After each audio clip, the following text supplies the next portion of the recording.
Hi, this is Savannah Saunders from The Wonderful World of Dance, and today I'm absolutely honoured to introduce world-famous, award-winning choreographer and artistic director, Cathy Marston. Many listeners around the world may have seen Cathy's incredible body of work as she has choreographed for companies from the Royal Ballet, San Francisco Ballet, American Ballet Theatre, Northern Ballet, English National, Cuban National, Ballet Black, and so many more. Cathy is presenting the world premiere of Tennessee Williams' Summer and Smoke with Houston Ballet this month. Now, today's interview is being recorded in Sydney, Australia, where I'm currently on holiday. And Cathy is joining us from Switzerland, where she is set to become Artistic Director of Ballet Zurich this summer. Hi, Cathy. Thank you so much for joining me today. My pleasure. Hello. So, before we talk about your world premiere of Summer and Smoke with Houston Ballet, let's just take a moment to look back at your stellar career. I know so many people will be interested in sort of where you've come from and to where you are now. So, your career has been over 25 years. You trained with the Royal Ballet School, and where you've gone on to forge a successful dance career, very much based over in Switzerland, but with the Zurich Ballet and Luzerne and Bern Ballet. What inspired you to become a professional dancer? Oh, that goes long way back. Long way back. Yeah. Well, when I was a child, I did a lot of different things. I wanted to be an actress for quite a long time. And unfortunately, my parents couldn't find an acting class at that age. I forget how young I was. So I did all the things that might contribute to my acting career later on. And one of those things, of course, involved dancing. I actually started with tap, which I love. I mean, it didn't last too many years, but it stuck actually. And I tend to always throw a tap step or two into the choreography. It comes in handy sometimes. But I began with tap, and then the teacher said, I really should start ballet. And so that went on. And I went to normal school until I was 16, so not a ballet school. My parents were both teachers, and they felt strongly that I should get a normal education before concentrating on ballet. But I went to summer schools, often with the Royal Ballet or the RAD. And then when I was 16, I got a place at the Royal Ballet Upper School. And by that point, my heart was definitely set on becoming a dancer, although the choreographer thing took over pretty soon after that. So when did that transition happen for you? And were there any roles within your ballet career that influenced that transition or that you've drawn upon in that period? Honestly, it was really from one of the summer schools that I learned what being a choreographer was. I think I'd always been choreographing, but at the Royal Ballet Summer School, they had 3 students from the upper school create works on the summer school students. And I was in a piece by Christopher Hampson, who's now the director of Scottish Ballet. And I loved it. It was by far the highlight for me of the 2-week course. And when I joined the school a few months later, you could choose to sign up as a choreographer, and you then created on your colleagues and your peers. And I didn't even think, absolutely, I wanted to do this thing. And I was so lucky to have brilliant teachers in Norman Morris and David Drew, both of whom have sadly passed now. But Norman Morris was an incredible person because he had directed both the Royal Ballet Company and also Rambert Dance Company, which is an amazing achievement, really. And he was so quiet and softly spoken, but wise. And David Drew was his opposite in that he was very loud and would go in with 2 feet and say things as he saw them rather bluntly. But they just worked brilliantly together and were very supportive during my 2 years at the upper school. So really it was the choreography that got me through. The dance was hard going. And of course I still wanted to be a dancer, but it was really the choreographic course that inspired me more than anything else. So I kind of knew at that point that that's where I really wanted to head. It's really interesting that your calling to be a choreographer came so early in your career. For those who haven't seen your work or who are set to come to the Houston Ballet and see your work, Summer and Smoke, how would you describe your choreographic language? How would you describe what interests you about the subject matters that you choose to draw upon? I think I've always sort of crossed the gap between ballet and contemporary dance vocabulary. So that's been there right from the start. And that's just my natural way of moving. And, I joke sometimes that at the Royal Ballet School, I'd stand at the side of a pas de deux class while, you do it in two groups and I'd be watching the other group. And if someone would make a mistake and sort of fall off balance a bit, I'd get quite inspired by that because something quite interesting would often happen. So it's definitely within that world. I do use a ballet technique. I love working on point when it's right for the character. There are some characters that actually feel that they should be on flat or even in barefoot. But I do find that the point shoe can sort of largen the dance vocabulary, amplify it in a large theatre. And a ballet isn't naturalistic, it speaks loud like opera, I guess. So the point shoe helps that, I often find. But over the years, I've tried for many years to not be boxed into a specific area. And then after I directed the Bern Ballet for 6 years, so that would have been by the end of that, it was 2013. It became so clear to me that the pieces I had really loved making, that really made my heart sing, were the narrative pieces. And that's been there since the beginning, but I'd sort of resisted being sort of put in that corner. And then I thought, actually, I really like being in this corner. That's fine. And since then, it's weird how once you make that decision, so many opportunities open up, because I think from a commissioner's point of view, and I understand that now from both sides, you kind of want to know what you're commissioning. You don't want someone who sort of says, oh, I could do anything you want. That's useful sometimes, but actually you want to work with someone who really knows what they want, and you can then program it sensibly. And so for me, making that decision to specialize, I suppose, was quite liberating. And so really I make narrative work and I love it. And I sometimes, very occasionally, still will make a work that's more musically inspired. In actual fact, made one in the pandemic and another one quite recently for Joffrey Ballet and to Wagner's Siegfried's Idyll. And even in those works that are not based on a book or a play or a biography, they always end up having some sort of narrative thread, because it's just how my mind works. I like working with meaning. And so even whether there's a character that I'm specifically trying to portray, for example, Alma or John in Summer and Smoke, or whether it's an abstract character that I've invented, I have to go from somewhere, and often that somewhere is word-based. That's just my method now. And so I define the sort of character or emotional world that I'm trying to convey before I actually start making movement. And how do you approach making the movement? How does it look like in the studio, or does it start way before the studio, after you've chosen either a narrative or a character or a story? What's the process like? Well, I mean, I'll prepare very deeply before I get into the studio. So by the time I arrive in the studio, I've obviously identified the story. I've done a lot of research. I've made a structure, which I call a scenario. I've worked with a composer, or I've chosen the music, so I've got a sort of template there. I've worked with the designer, so I know what the design is going to look like. So all of those elements are in place. And I've also written lists of words, which are kind of distillations of that research. And the lists of words are usually for each character or group of characters. Sometimes the character has multiple lists. So, for example, if you're going to create Romeo and Juliet, obviously there's transformation throughout that piece. So they start with one list of words, but those words will change during the course of the ballet.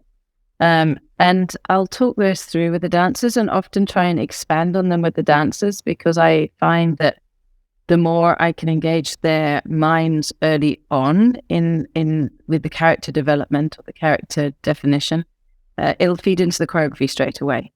So we'll talk about the character, often sitting down in the middle of the studio, and then we'll stand up and begin to create a vocabulary for that character, which isn't at that point connected to a specific scene, but often we'll start looking at how the character walks. Do they walk toe heel or heel toe, or turned out or on point or heavily, or how do they walk, and what sort of are there any particular hand positions that they might hold themselves in, or just simple things like that. And then we'll create movement phrases using those words as sort of little prompts or cues.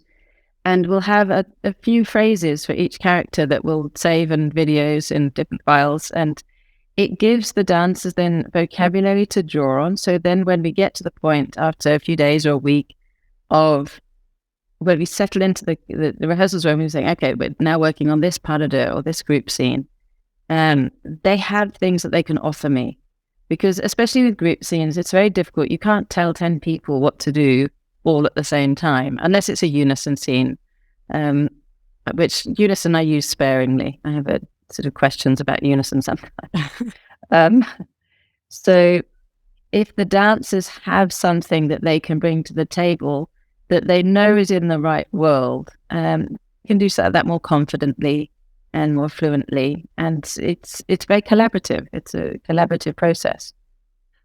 And thinking about your upcoming world premiere of Tennessee Williams' Summer and Smoke with Houston Ballet, what inspired you to select this particular story? And is this a story that was important to you before, or? It actually came up around about 2017-18. I'd been invited to create a piece for the San Francisco Ballet for their Unbound Festival, which was 12 choreographers making half-hour pieces that they were all premiering in a week. It was very intense. And it was an opportunity for me, being the first piece that I really created in the US, to look at American literature.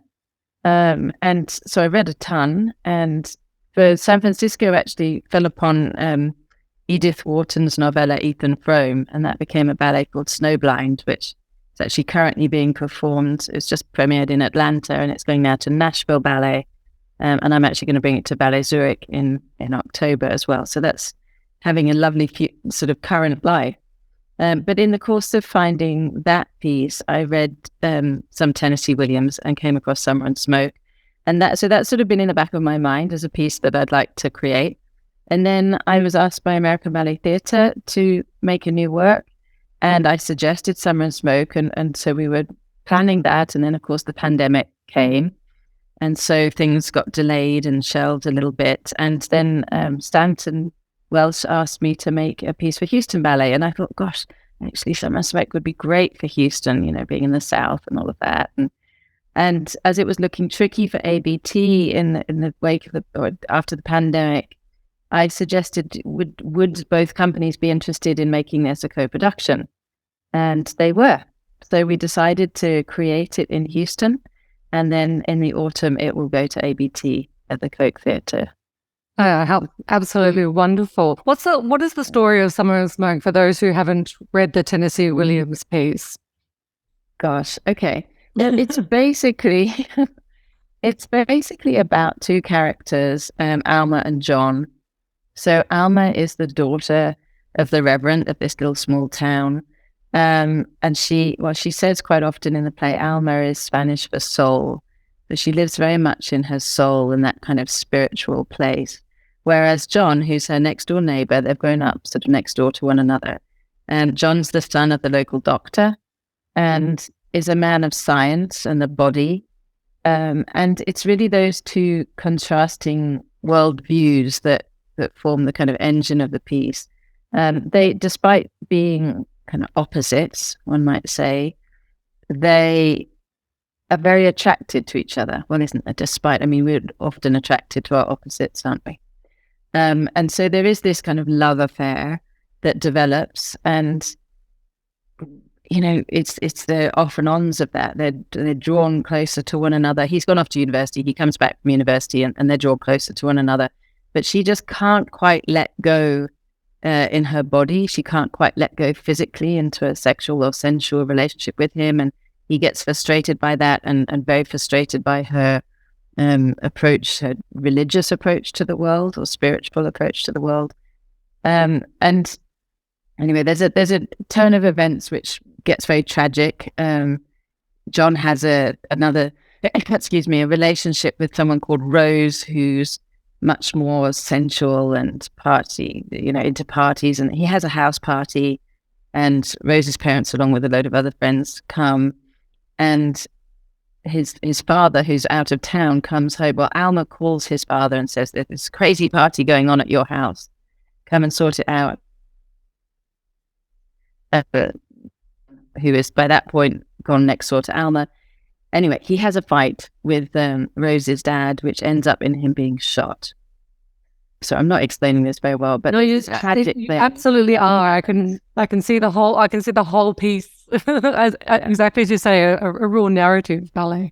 Yeah, it's a narrative. So he gets shot and he dies, and so John lives with the guilt of it, and so does Alma, because it was Alma, meddling. She made the phone call to get him back. She couldn't leave things to be. She couldn't leave things alone, and so they both feel very, very guilty and are very sadly unable to get together. They've been so close, and then this incident causes them to start moving apart again, and actually causes John to change entirely. So he becomes this super efficient and dedicated doctor, and Alma realizes that she has to burst through this barrier that she's got in herself with regards to her physicality. And she goes to him and she says, take me, and this is the time, let's do it. And and he can't, and so she's left alone. But there is this sort of kind of epilogue, which is very strange in the play, but I rather love it, where she's then in the park, and I'll come to the park in a moment because that's an extra bit. She's in the park, and along comes a stranger, a traveling salesman, and she flirts with him, and she makes a move on him, and they have this moment in the ballet. It turns out to be a sort of elongated kiss. In the play, they go off together to have a night on the town. But the point is, she discovers her full self by the end. And I think that's strangely, some people keep saying to me, is Alma a victim? And I don't see her as a victim. Maybe that's just my interpretation of the play. I feel like by the end of the play, she's found her whole self. And I think that's the opposite of her being a victim. She's the winner. And anyway, so that's the story, not very succinctly put. What I have done with the ballet is add a character. So Tennessee Williams in his play is very prescriptive about the stage setting and even the music. He really describes how he sees the set. And one of the things he describes is an angel fountain in the sort of park or the central town square. There's a fountain, there's an angel, and she's got cupped hands and the water flows out of her hands. And she's supposed to be present throughout the piece, he says. And reading that, I felt like, gosh, well, if we're supposed to have an angel present throughout the piece, surely in a ballet that angel would be a dancer and move. And as soon as you start exploring that possibility, you realize that you then are asking, well, what role does the angel play, and what does she feel about this whole thing? And Alma comes to her every day and confides in her. What does the angel think? And so I added the angel, and with the angel come 6 other angel chorus people who are her wings. So there's quite a large element of the ballet which is extra to the play, but I think adds to it. I feel very satisfied with what that brought to the piece.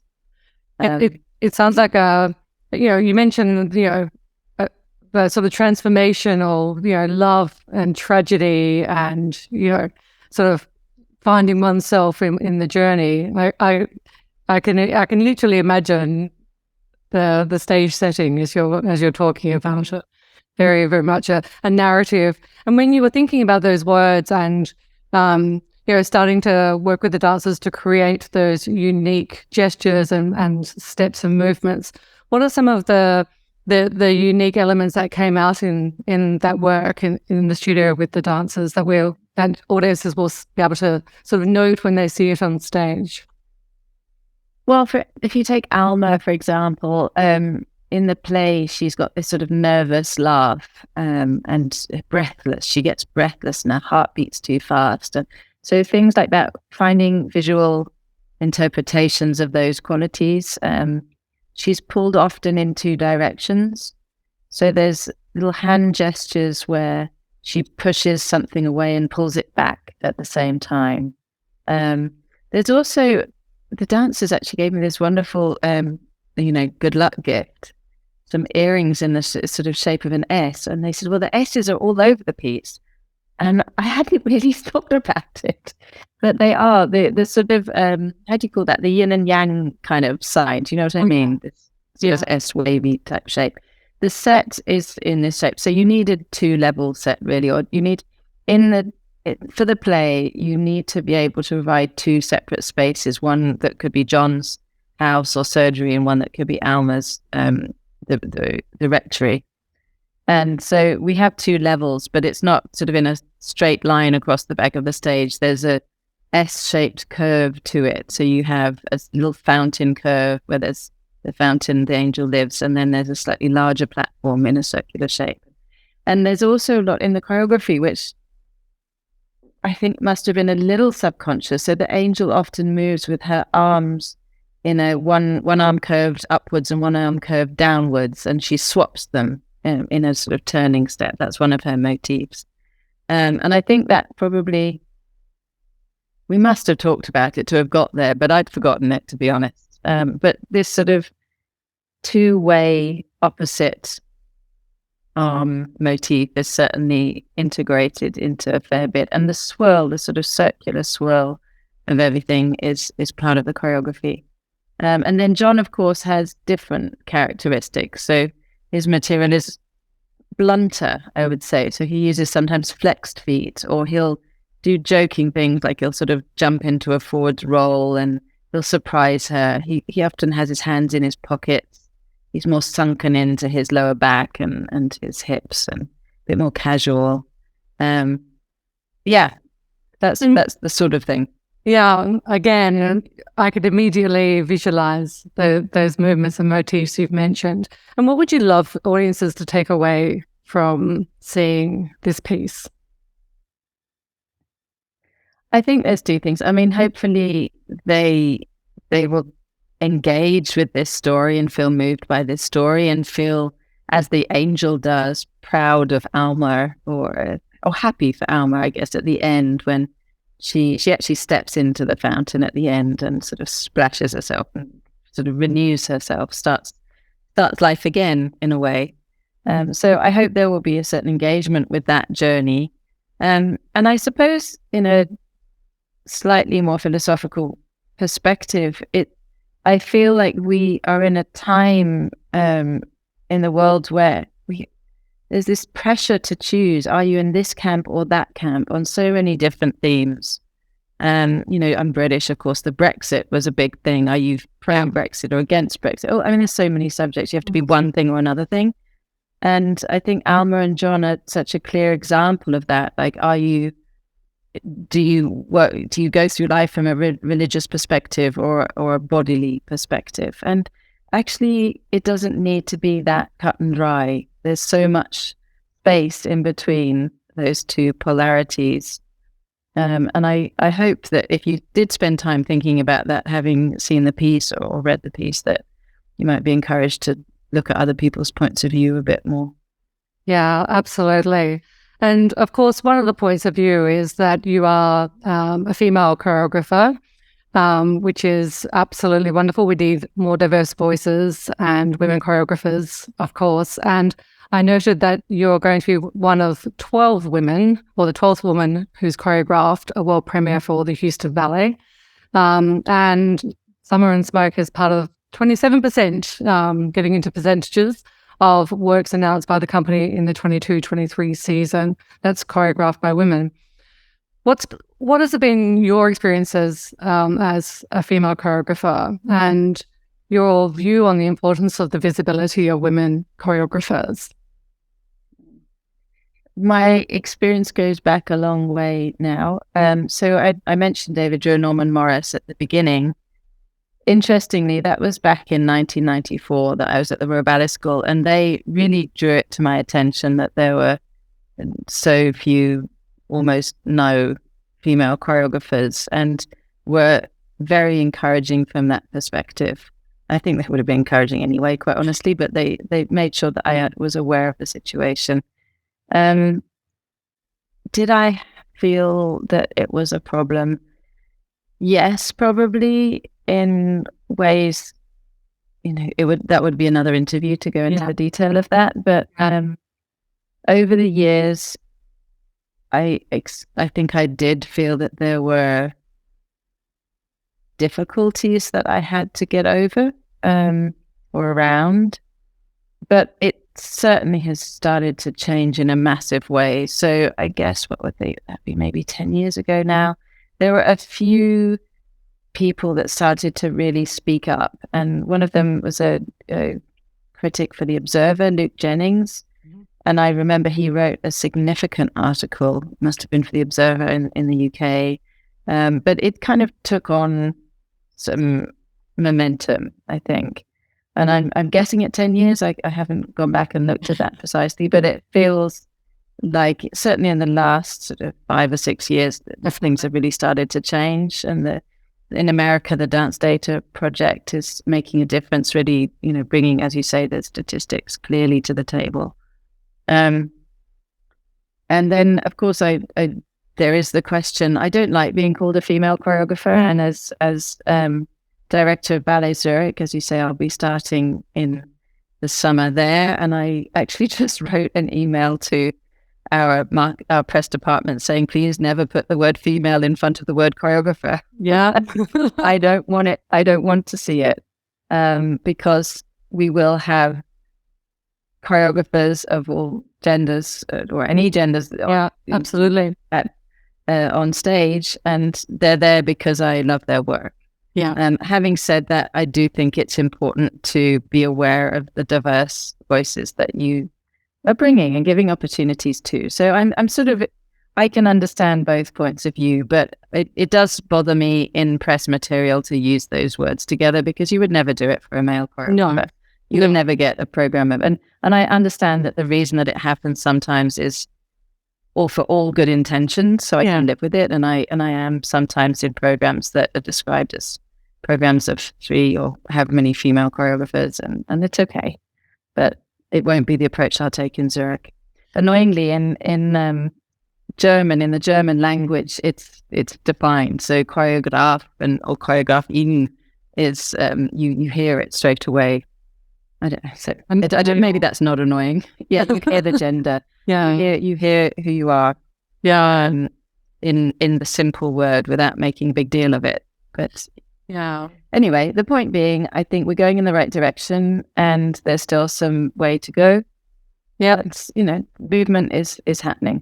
Yeah, absolutely. I think it is definitely moving in the right way. And just on that note, what words of advice would you give to other aspiring choreographers or choreographers and artistic directors, drawing upon maybe something that you wish that you had known at the beginning of your choreographic career, or something that you have learnt or lived by that you'd like to share with others?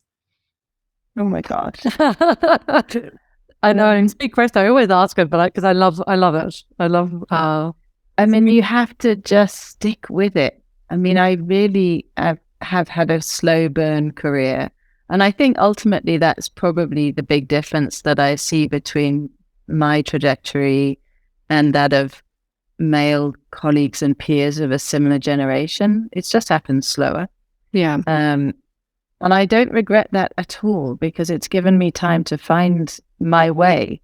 So I really have absolutely no regret about the way it's gone, but I have had to stick with it. And now as a director, I'm receiving so many emails from people sort of wanting me to watch their work and get opportunities. And I see the other side, which is really realistically, you have 1 or 2 opportunities a year to offer to other choreographers. If you're going to present a repertoire that's, bringing in some existing work, some new work, some of your work, there are not that many chances. So you just have to stick with it and keep trying. And if you get an answer from someone, that's great. If you don't get an answer from someone, don't take it personally. They're under a huge amount of pressure too. So that would be the main thing, and to use any opportunity you can to develop yourself, find new skills. You never know where one thing's going to lead. That's something I've also really experienced, that Sometimes it can be unclear why you take up an opportunity, and maybe it's really not well paid or it's got terrible conditions, but you never know where that's going to lead. So as much as you can take on and learn from different moments, and just do them. Just be open and do them. Great. That's great advice, because as you say, one step leads to another and you don't know what's going to be around the corner. Thank you so much for your time today. Next time, we'll discuss your vision as the artistic director of Ballet Zurich. I'd love to hear about what your plans are for the company. That would be amazing. Before I go, just to wrap up and remind audiences not to miss the chance to see Cathy Marston's world premiere of Tennessee Williams' Summer and Smoke with Houston Ballet, which is the America's 4th largest ballet company. And you've got to go visit their website, houstonballet.org, for all the details about the show, which runs through to the 19th of March. Thank you so much, Cathy. My pleasure. Thank you.